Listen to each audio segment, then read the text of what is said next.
नमस्कार विद्यार्थी मित्रांनो, कसे आहात तुम्ही? तुम्हा सर्वांचा अभ्यास मित्र परिवारामध्ये खूप खूप स्वागत आहे. मित्रांनो, आज आपण 11 डिसेंबर रोजीचं करंट अफेअर जे आहे तर ते अभ्यासणार आहोत. तुम्हाला ही जी सिरीज आवडत असेल तर लेक्चरला लाईक, चॅनलला सबस्क्राईब आणि तुमच्या जास्तीत जास्त मित्रांपर्यंत हे लेक्चर शेअर करायला विसरू नका.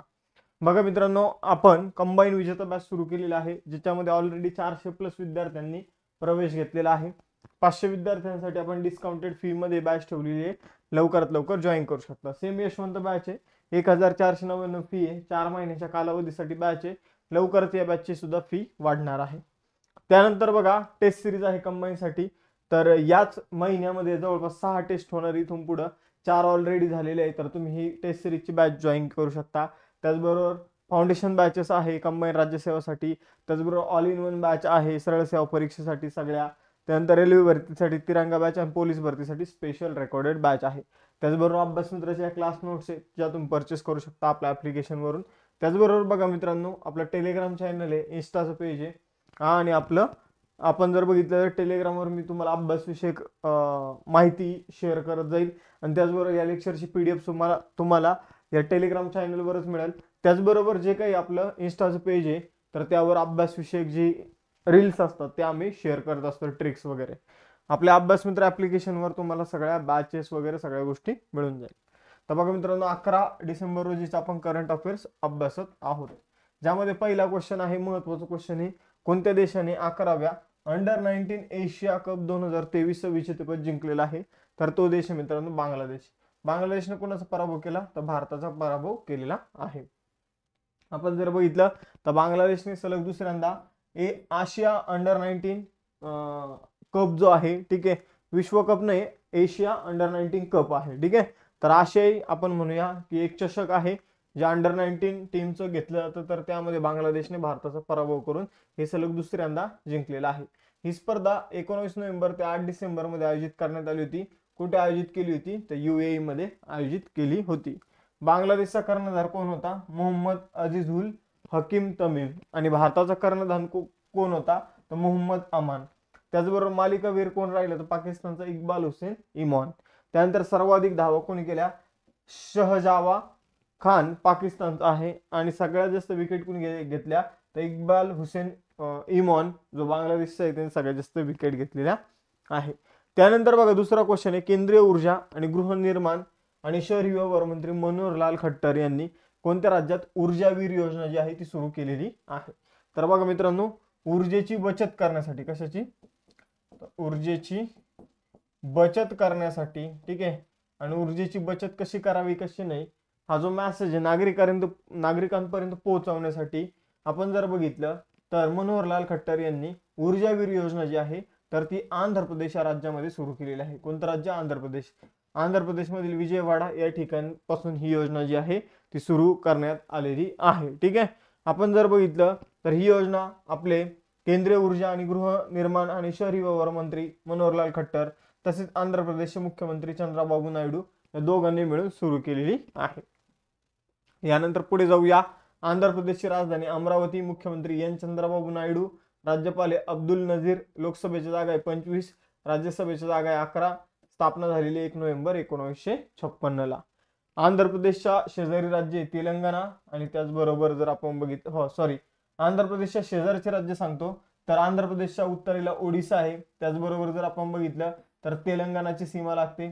त्याचबरोबर जर बघितलं तर खाली तमिळनाडूची सुद्धा सीमा जी ती आंध्र प्रदेशला लागून आहे. त्याचबरोबर आंध्र प्रदेश आणि तेलंगणाचं विभाजन 2 जून 2014 ला झालेलं आहे. त्यानंतर राष्ट्रीय उद्यान आहे कासुब्रह्मण्य रेड्डी राष्ट्रीय उद्यान आणि पापीकोंडा राष्ट्रीय उद्यान आंध्र प्रदेशमध्ये. यानंतर जागतिक मानवी हक्क दिन 2024 कधी साजरा केला गेला? तर जागतिक मानवी हक्क दिन जो आहे मित्रांनो तो 10 डिसेंबर रोजी काल सेलिब्रेट करण्यात आलेला आहे, ठीक आहे. तर आपण जर बघितलं जागतिक मानवी हक्क दिन 10 डिसेंबर महत्वाचा आहे, आपल्याला यावर प्रश्न विचारला जाऊ शकतो. या वर्षीची थीम काय होती? Our rights our future right नाव, अशी या वर्षीची थीम होती. यानंतर युरो ग्रिप टायर्स जे आहे तर त्याचे नवीन ब्रँड अँबॅसेडर कोण बनले? तर युरो ग्रिप टायरचे नवीन ब्रँड अँबॅसेडर बनलेला आहे इथे MS धोनी, ठीक आहे. तो ऑनलाईनवर क्वेश्चन विचारला जाऊ शकतो. यानंतर तमिळनाडूचे मुख्यमंत्री MK स्टॅलिन यांनी क्लायमेट इंटरप्रिटेशन पार्कचं उद्घाटन कोणी केलं? तर बघा मित्रांनो, असं पार्क असणार हे की ज्यामध्ये क्लायमेटला काही धोका नसणार, उलट जे काही पर्यावरण आहे तर त्याचा फायदाच होणार आहे. अशा प्रकारचं जे काही क्लायमेट इंटरप्रिटेशन पार्क जे आहे तर ते चेन्नईमध्ये त्याचं उद्घाटन जे आहे ते तामिळनाडूचे मुख्यमंत्री आपण जर बघितलं तर M.K. स्टॅलिन यांनी केलेलं आहे. ठीक आहे, चेन्नई हे त्याचं उत्तर असेल.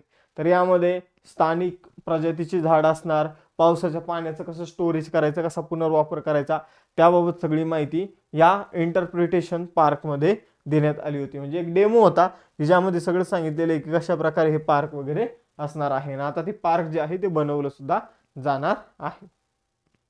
यानंतर आपण जर बघितलं तर ही माहिती तुम्ही वाचून घ्या, काही एक्स्ट्रा माहिती तेच जे मी तुम्हाला सांगितलं तेच इथं दिलेलं आहे. फक्त याला बनण्यासाठी किती खर्च येणार आहे तर 15 कोटी रुपये याला बनवण्यासाठी खर्च येणार आहे. ठीक आहे, एवढं लक्षात ठेवायचं. तमिळनाडू विषय बघा, तमिळनाडूची राजधानी चेन्नई, 1 नोव्हेंबर 1956 ला स्थापना. R.N. रवी राज्यपाल आहे. लोकसभेची जागा 39, राज्यसभेच्या 18, विधानसभेच्या 234. तमिळनाडू शेजारी 3 राज्य, आंध्र प्रदेश, केरळ, कर्नाटक. M.K. स्टॅलिन हे तिथले मुख्यमंत्री आहेत. त्यानंतर board of control for cricket in India म्हणजे BCCI चे कार्यकारी सचिव म्हणून कुणाची नियुक्ती करण्यात आली तर कार्यकारी सचिव बनलेले देवजीत सैकिया. देवजीत सैकिया जे आहे तर ते आसामचे माजी क्रिकेटपटू आहे. हा मुद्दा आपल्यासाठी महत्वाचा आहे. आता ते कार्यकारी म्हणजे प्रभारी सचिव म्हणून त्यांची नियुक्ती करण्यात आली तात्पुरत्या काळासाठी. ठीक आहे, तर त्यांची नियुक्ती जी आहे देवजीत सैकिया यांची नियुक्ती जी आहे ती जय शहा यांच्या जागी करण्यात आलेली आहे. यानंतर पुढे जाऊया. BCCI ची स्थापना डिसेंबर 1928 मध्ये करण्यात आली होती. मुंबई महाराष्ट्रामध्ये त्याचं मुख्यालय आहे आणि अध्यक्ष आहे रॉजर बिनी. अध्यक्ष मोस्ट इम्पॉर्टंट आहे. ICC चे अध्यक्ष कोण आहे तर ICC चे अध्यक्ष आहे जय शाह. यानंतर पुढे जाऊया. बघा, मेन क्रीडा संघटना आणि त्यांचे अध्यक्ष. भारतीय महिला क्रिकेट संघाचे मुख्य प्रशिक्षक कोण आहे तर अमोल मुजुमदार. त्यानंतर भारतीय वेटलिफ्टिंग फेडरेशन जे आहे तर त्याचे अध्यक्ष कोण आहे सहदेव यादव. भारतीय पॅरालिम्पिक समितीचे अध्यक्ष कोण आहे देवेंद्र झाझारिया. त्यानंतर federation of international D football association म्हणजे फिफाचे अध्यक्ष कोण आहे Gianni Infantino. Akhil Bharatiya football महासंघाचे अध्यक्ष कोण आहे कल्याण चौबे. त्यानंतर व्हॉलीबॉल फेडरेशन ऑफ इंडियाचे अध्यक्ष कोण आहे अच्युत सामंथा. त्यानंतर बास्केटबॉल फेडरेशनचे अध्यक्ष कोण आहे तर ते आहे माधव अर्जुन. ठीक आहे, त्यानंतर जर बघितलं हे माधव आहे. त्यानंतर जर बघितलं तर हॉकी इंडियाचे अध्यक्ष कोण आहे दिलीप तुर्की. त्यानंतर ॲथलेटिक फेडरेशन ऑफ इंडियाचे अध्यक्ष कोण आहे आदिल सुमारीवाला. त्यानंतर PT उषा कोण आहे तर भारतीय ऑलिम्पिक संघटनेच्या पहिल्या महिला अध्यक्ष आहे. त्यानंतर आशिया ऑलिम्पिक परिषदेचे अध्यक्ष कोण आहे Randhir Singh. Badminton association of इंडियाचे अध्यक्ष कोण आहे हेमंत बिस्वा शर्मा. जे कोणत्या राज्याचे मुख्यमंत्री हे तुम्हाला कमेंट बॉक्स मध्ये सांगायचे. 7वा क्वेश्चन आहे अमेरिकेचं राज्य आहे नेब्रास्का. तर या नेब्रास्काने कोणती तारीख महात्मा गांधी स्मृती दिन म्हणून घोषित केली आहे तर बघा, नेब्रास्का या ठिकाणी महात्मा गांधींचं एक पुतळ्याचं अनावरण करण्यात आलं. ते करण्यात आलं होतं 6 डिसेंबरला. तर त्यांनी म्हटलं की 6 डिसेंबर हा दिवस जो आहे तो महात्मा गांधीजींचा स्मृती दिन म्हणून आम्ही सेलिब्रेट करू. तर अमेरिकन राज्य लक्षात ठेवा, नेब्रास्काने हा निर्णय जो आहे तर तो घेतलेला आहे. यानंतर डिसेंबर 2024 मध्ये प्रधानमंत्री आवास योजनेअंतर्गत कोणत्या राज्यात 16,000 घरे बांधली जाणार आहे तर बघा मित्रांनो, 16,000 घरं जी आहे तर ती उत्तराखंडमध्ये प्रधानमंत्री आवास योजनेअंतर्गत बांधली जाणार आहे. ठीक आहे, तर अतिशय महत्वाचा इथं क्वेश्चन आहे. आपल्याला प्रधानमंत्री आवास योजनेबाबत माहित असलं पाहिजे. 25 जून 2015 ला ही योजना सुरू करण्यात आली होती. प्रधानमंत्री आवास योजना गृहनिर्माण आणि शहरी व्यवहार मंत्रालयाने सुरू केलेली आहे. ज्यांना समजा घर बांधू शकत नाही त्यांना घर उपलब्ध करून देणं हा या योजनेचा मेन उद्देश आहे. उत्तराखंडची हिवाळी राजधानी डेहराडून, उन्हाळी आहे गैरसेन. स्थापना झाली होती 9 नोव्हेंबर 2000 साली. उत्तर प्रदेशमधून उत्तराखंड सेपरेट झालेले बघा. पुष्कर सिंग धामी मुख्यमंत्री आहे. त्यानंतर राज्यपाल आहे गुरमीत सिंग. लोकसभेच्या 5 जागा, राज्यसभेच्या 3 जागा. जिम कॉर्बेट राष्ट्रीय उद्यान, नंदा देवी राष्ट्रीय उद्यान, राजाजी राष्ट्रीय उद्यान, valley of flowers national park हे सगळे राष्ट्रीय उद्यान उत्तराखंडमध्ये आहे.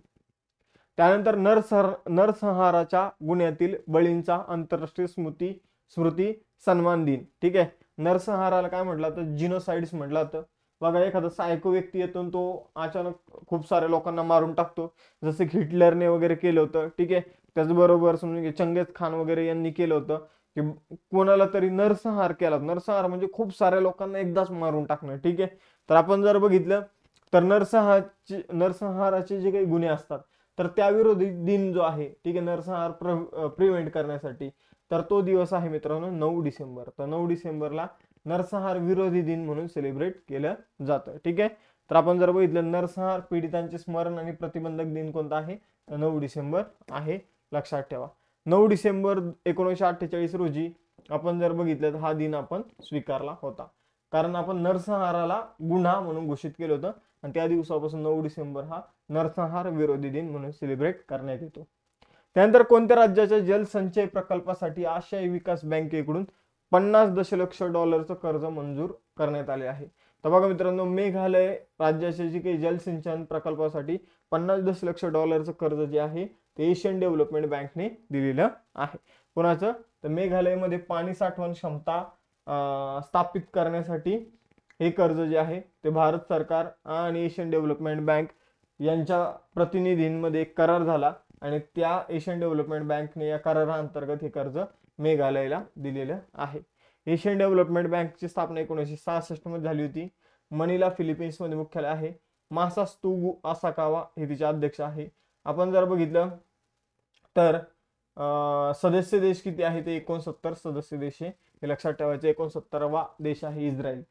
त्यानंतर बघा 11वा क्वेश्चन आहे, जगातील सर्वात जुन्या ज्ञात वन पक्षाने वयाच्या 74व्या वर्षी अंड देऊन इतिहास रचला, तर या पक्षाचं नाव काय. तर बघा मित्रांनो, विजडम नावाचा एक पक्षी आहे ज्याने वयाच्या 74व्या वर्षी अंड दिलं. मग हा कोणत्या पक्षाचा प्रकार आहे, तर विजडम हे फक्त त्याचं नाव आहे. त्या पक्षाचा प्रकार आहे लेसन अल्बास्ट्रॉस. ठीक आहे, लेसन अल्बास्ट्रॉस या जातीच्या पक्षाने वयाच्या 74व्या वर्षी अंड दिलेला आहे आणि विजडम हा पक्षी जो आहे त्याने इतिहास रचलेला आहे. ठीक आहे, तर असं करणारा तो सगळ्यात जास्त एज असलेला पक्षी आहे. त्यानंतर कोणत्या मंत्र्याने डिसेंबर 2024 मध्ये भारतीय सांकेतिक भाषेसाठी PM-ई विद्या DTH 24/7 चॅनल सुरू केलं. तर बघा मित्रांनो, PM-ई विद्या DTH 24/7 चॅनल जे आहे ते सांकेतिक भाषे भारतामध्ये तिचा प्रचार आणि प्रसार करण्यासाठी सुरू करण्यात आलं. सांकेतिक भाषा म्हणजे जे काही आपण म्हणूया की अशा प्रकारे तुम्ही ऐकलं असेल टीव्हीवर, ठीक आहे, हातवारे करून जी भाषा बोलली जातील सांकेतिक भाषा बोललं जातं. तर तिचं त्याविषयक चॅनलचं आवाहन जे आहे ते धर्मेंद्र प्रधान यांनी केलेलं आहे. बघा मित्रांनो, केंद्रीय शिक्षण मंत्री धर्मेंद्र प्रधान यांनी स्पेशल एक चॅनल लॉन्च केलेले PM-ई विद्या DTH चॅनल 24/7. यामध्ये सांकेतिक भाषेचा प्रचार आणि प्रसार केला जाणार आहे. ठीक आहे, तर एवढं आपल्याला लक्षात ठेवायचं. मग 2 टेस्ट क्वेश्चन तुमच्यासाठी. अंडर-19 एशिया कप कोण जिंकला ते तुम्हाला सांगायचंय आणि त्याचबरोबर ऊर्जावीर योजना कोणत्या राज्यात सुरू केली हे तुम्हाला सांगायचं आहे. त्याचबरोबर कंबाईन विजेता बॅचचे ऍडमिशन सुरू आहे. लवकरात लवकर तुम्ही ऍडमिशन घेऊ शकता. त्याचबरोबर बघा यशवंत बॅचचे सुद्धा ऍडमिशन सुरू आहे. टेस्ट सिरीजचे ऍडमिशन सुरू आहे. फाउंडेशन बॅचेसचे ऍडमिशन सुरू आहे. बघा कमी फीज मध्ये क्वालिटी एज्युकेशन देणाऱ्या सर्वच बॅचेस जसं सरळ सेवेसाठी ऑल इन वन, तिरंगा आणि पोलीस भरतीची रेकॉर्डेड बॅच सुद्धा सुरू आहे. त्याचबरोबर बघा आपल्या क्लास नोट्स आहे अभ्यास मित्राच्या, त्यातून परचेस करू शकता किंवा नोट्स पॅक आहे 499चा, ज्यामध्ये आतापर्यंत आपण तयार केलेल्या सगळ्या नोट्स आणि भविष्यात तयार केल्या जाणाऱ्या सगळ्या नोट्स तुम्हाला मिळून जाईल. त्याचबरोबर अभ्यास मित्र ॲप तुम्ही इन्स्टॉल करून याच्या माध्यमातून तयारी करू शकता. आपलं टेलिग्राम चॅनल पण आहे आणि इन्स्टाचं पेज पण आहे, त्याचा सुद्धा फायदा आहे. मग थांबूया आपण इथं, भेटूया नेक्स्ट सेशनमध्ये. चलो बाय बाय एव्हरीवन, जय Hind, have a nice day.